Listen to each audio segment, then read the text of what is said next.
अस्सलाम वालेकुम। एक नए वीलॉग में आपको खुश आमदीद कहते हैं। उम्मीद है आप जहां भी होंगे खैरियत से होंगे। डेरा इस्माइल खान में दहशतगर्दी का एक बड़ा वाकया आज पेश आया है और इस वाक़े में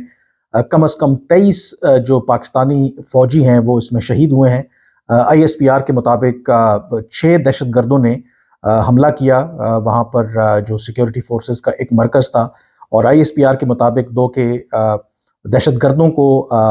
अंदर इमारत में अंदर घुसने से तो रोक दिया गया, लेकिन उन्होंने बारूद से भरी जो गाड़ी थी वो टकरा दी उस इमारत के साथ, जिसके नतीजे में उस इमारत की छत गिर गई और उसके नतीजे में 23 जो पाकिस्तानी जवान हैं वो शहीद हुए हैं। हालिया सालों में किसी एक दहशतगर्दी के वाक़े में इतनी बड़ी तादाद में पाकिस्तानी फ़ौजी जवानों की जो हलाकत है, ये शहादत है, ये सबसे बड़ा वाक़या है। और अगर आपको याद हो तो 2011 में जो सलाला में वाक़या पेश आया था, उस वक्त अमरीकी अफ़वाज ने पाकिस्तानी चेक पोस्ट के ऊपर फायरिंग कर दी थी, जिसके नतीजे में 24 पाकिस्तानी जवान शहीद हुए थे। और उसके बाद एक तवील स्टैंड ऑफ पाकिस्तान और अमरीका के दरमियान ताल्लुकात में रहा। पाकिस्तान ने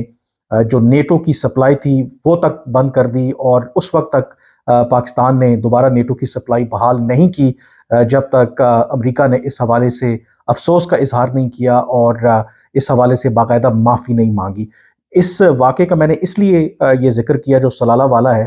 ये आपको बताने के लिए कि जब इतनी बड़ी तादाद में इवन पाकिस्तान उस वक्त अमेरिका का इत्तेहादी था, और जब उन्होंने पाकिस्तानी चेक पोस्ट पर हमला किया तो इत्तेहादी होने के बावजूद पाकिस्तान के उस वक्त की हुकूमत ने, उस वक्त की एस्टैब्लिशमेंट ने इतने सख्त फैसले किए कि नेटो की सप्लाई तक बंद कर दी। और फिर बहुत अरसे के बाद जब पाकिस्तान ने अपनी शराइत मनवा ली तो उसके बाद ही उस नेटो सप्लाई को बहाल किया गया। तो मौजूदा जो इस वक्त सूरत हाल है, ये जो हमला एक ऐसे मौके पर हुआ है जब पाकिस्तान पहले ही बहुत ज़्यादा नाराज़ है अफ़गानिस्तान की हुकूमत से, अफ़गान तालिबान से, क्योंकि पाकिस्तान समझता है कि अफ़गान तालिबान कलअदम तरीके तालिबान पाकिस्तान के ख़िलाफ़ कार्रवाई नहीं कर रहे, बल्कि उनकी वो पुष्ट पनाही भी कर रहे हैं। और पाकिस्तान में हालिया महीनों में ख़ास करके अफ़गान तालिबान के दोबारा इक़्तिदार में आने के बाद दहशतगर्दी के वाक़यात में मुसलसल इजाफ़ा हुआ है। अब इस हमले की जो ज़िम्मेदारी है वो कबूल की है तहरीके जिहाद पाकिस्तान ने। इस ग्रुप के बारे में पहले भी मैंने आपको आगाह किया था कि ये कोई नोन ग्रुप नहीं है, जो दहशतगर्द गिरोह इस साल फरवरी में पहली दफ़ा ये गुमनाम जो ग्रुप है पहली दफ़ा मंजर आम पर सामने आया। इसने उसके बाद कई जो दहशतगर्दी के वाक़यात हैं ख़ास करके बलूचिस्तान में उनकी ज़िम्मेदारी कबूल की। मियांवाली में एयर बेस के ऊपर जो हाल ही में दहशतगर्दी का एक वाक़या पेश आया, जिसको पाकिस्तानी सिक्योरिटी हुकाम का मानना है कि उन्होंने नाकाम बनाया, उसमें भी जो ज़िम्मेदारी कबूल की वो तहरीके जिहाद पाकिस्तान नामी ग्रुप ने ही की है। इस ग्रुप के बारे में बहुत ज़्यादा मालूमात तो नहीं है कि इसका स्ट्रक्चर क्या है, इसको लीड कौन करता है, लेकिन एक आम तौर पर ख़्याल यही है कि बुनियादी तौर पर ये कलअदम तहरीके तालिबान पाकिस्तान का ही एक जुड़ा हुआ ग्रुप है, या कलअदम तहरीके तालिबान पाकिस्तान ही ये हमले करवा रही है, लेकिन वो स्ट्रेटेजिक रीजंस की वजह से या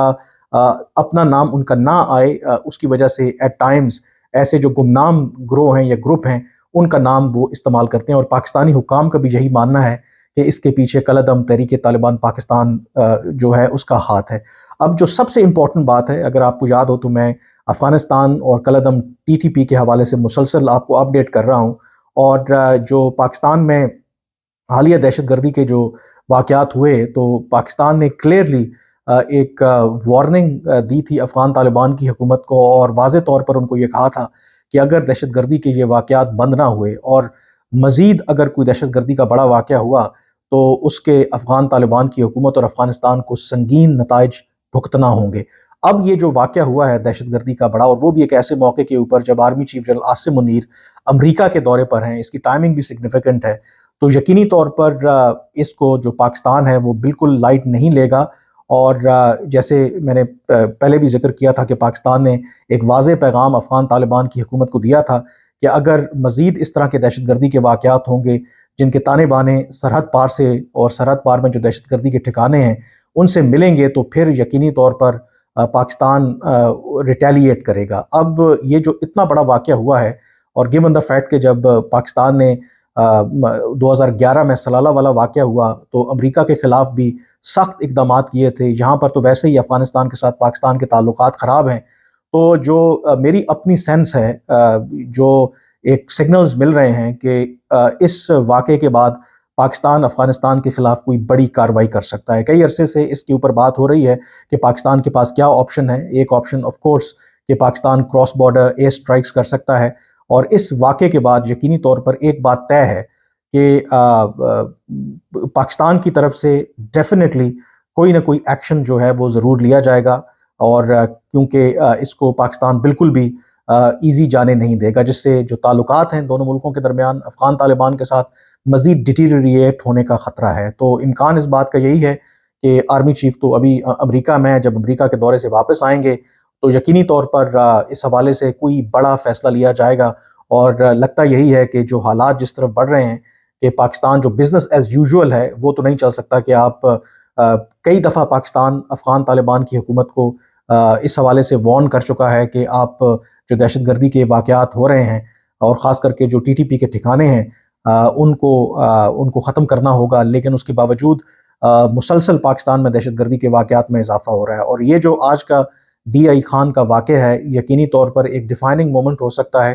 ایک ٹرننگ پوائنٹ ہو سکتا ہے پاکستان اور افغان طالبان کے تعلقات میں، کیونکہ پاکستان ڈیفینیٹلی اس کے حوالے سے کوئی سخت کارروائی کرنے کا ارادہ رکھتا ہے، اور کارروائی کی بھی جائے گی۔ دوسرا اس کے اندر آئی تھنک سب سے ایک اور جو اہم پہلو ہے، جہاں ہم افغان طالبان کی حکومت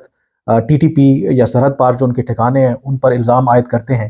کچھ جو سوالیہ نشان ہیں وہ ہماری سیکیورٹی اور جو ہمارا انٹیلیجنس کا آپریٹس ہے اس کے اوپر بھی ہمیں اٹھانے کی ضرورت ہے، گیون دا فیکٹ کہ حالیہ مہینوں میں جس تیزی سے دہشت گردی کے واقعات میں اضافہ ہوا ہے، ڈی آئی خان اس کی جو پراکسیمیٹی ہے فارمر ٹرائبل ایریاز سے اور اس کے ساتھ افغان کی سرحد سے، تو جس کے نتیجے میں یہاں پر اکثر دہشت گرد جو ہیں وہ سیکیورٹی فورسز کو نشانہ بناتے رہتے ہیں۔ تو یہ بات ضرور سوچنے کی ہے کہ اگر افغانستان سے اکراس دا بارڈر یہ دہشت گرد آ رہے ہیں، تو ہمارا بارڈر جو سیکیورٹی میکنزم ہے اس کے حوالے سے ہم کیا اقدامات کر رہے ہیں، ہماری جو انٹیلیجنس ہے ایسے واقعات کو پریمپٹ کرنا، پریونٹ کرنا، اس کے بارے میں کیا بات ہو رہی ہے، کیونکہ نہ صرف 6 دہشت گردوں نے اس جو سیکیورٹی کا مرکز تھا اس میں داخل ہونے کی کوشش کی، بلکہ بارود سے بھری جو گاڑی ہے وہ بھی اس کے ساتھ وہ آئے تھے، اس کو انہوں نے اڑا دیا اس کے بعد، جس کی وجہ سے اتنا زیادہ جانی نقصان ہوا۔ تو یقینی طور پر یہ لیجٹمیٹ کویسچنز ہیں کہ جو ہمارے سیکیورٹی کے ادارے ہیں، جو ہمارے انٹیلیجنس کے ادارے ہیں، وہ اس حوالے سے کیا کام کر رہے ہیں۔ ڈیفینیٹلی افغان طالبان یا ٹی ٹی پی آپریٹ کر رہی ہے وہاں پر لبرٹی کے ساتھ افغانستان کے اندر، لیکن ظاہر ہے کہ وہ بارڈر کراس کر کے ہی پاکستان آتے ہیں۔ تو جو ہم نے اتنے عرصے سے جو سنتے آ رہے ہیں کہ پاکستان نے آلموسٹ 90% جو افغانستان کے ساتھ ہماری سرحد ہے ادھر باڑ لگا دی ہے، اس کے ساتھ پھر ہم نے سیکیورٹی کے باقی جو میکنزمز ہیں ان کو بھی جو ہے اڈاپٹ کیا ہے، تو اس کے باوجود آخر یہ دہشت گرد جو ہیں وہ اتنی بڑی تعداد میں کیسے آ رہے ہیں؟ تو یہ جو سوالات ہیں اس کا جواب دینے کی بھی ہمیں ضرورت ہے۔ بٹ نیورتھلیس آج کے واقعے کے بعد آئی تھنک چیزیں افغان طالبان کے ساتھ مزید بہت تیزی سے آپ دیکھیں گے کہ خراب ہوں گی، اور عین ممکن ہے کہ آئندہ آنے والے دنوں میں اگر پاکستان افغانستان کے خلاف کوئی بڑی کارروائی کرے تو یہ کوئی حیران کن خبر نہیں ہوگی۔ آج کے ویلاگ سے اتنا ہی، مجھے اجازت دیجیے، اللہ حافظ۔